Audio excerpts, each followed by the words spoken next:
U-Adams uthi akangabazi ukuthi unobufakazi obuqanda ikhanda mayelana necala livulele ujenene Fannie Masemola namhlanje.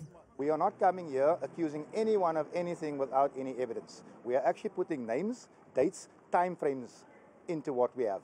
Uthi ihhovisi lezisebenzi ku-SAPS ligcwele ubugebengu. Cannot be an HR matter if it keeps on happening.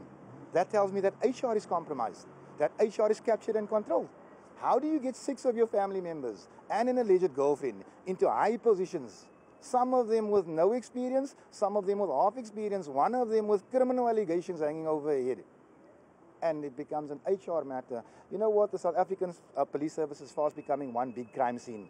Uyakuphika ukuthi lesinyathelo asithathile namhlanje esokuzama amaqhinga njengoba igaba lakhe livele encwadini efungelwe kaMkhwanazi ekhomishaneni kaMadlanga.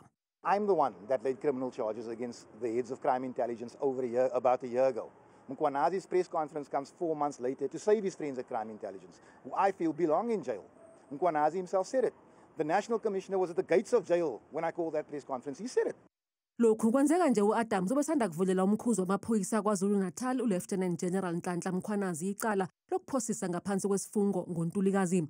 Izolo ngesikhathi ethula izinhlelo zokuphepha zamaholidi kaKhisimusi, uMkhwanazi uthi akanalo noluncane uvalo mayelana necala alivulele u-Adams ekuqaleni kwaleli sonto.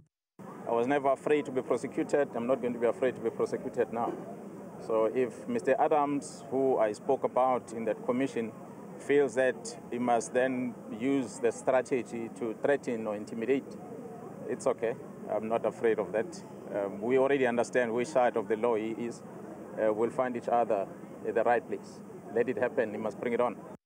Ngemuva kokuzwa lempendulo kaMkhwanazi namhlanje, u-Adams uthembise ukumvulela amanye futhi amacala athi unobufakazi bawo ngesonto elizayo.